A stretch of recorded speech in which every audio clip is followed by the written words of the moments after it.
Bir og'aynimiz aytgan edi, bir 20 yil burun. O'zi usta edi manaqa, mashina remont qiladigan.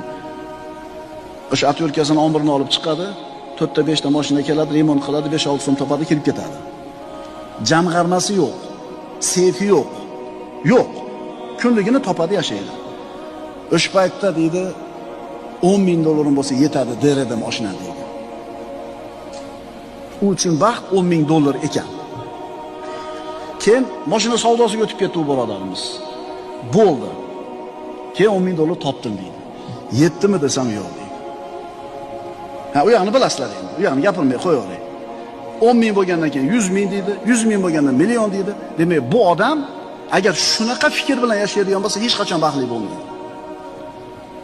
Mo'min Allohni taniydi. Eng katta haqiqatni anglab yetgan. Bir og'aynimiz aytgan edi, bir 20 yil burun.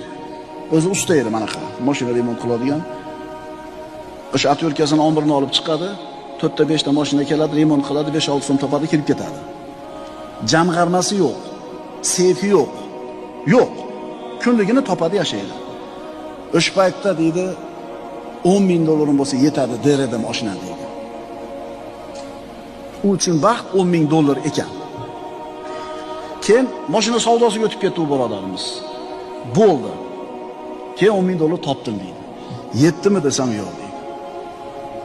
Ha, u yoqni bilasizlar endi. U yoqni gapirmay qo'yaveraylik. 10 ming bo'lgandan keyin 100 ming deydi, 100 ming bo'lgandan million deydi. Demak, bu odam agar shunaqa fikr bilan yashaydigan bo'lsa, hech qachon baxtli bo'lmaydi.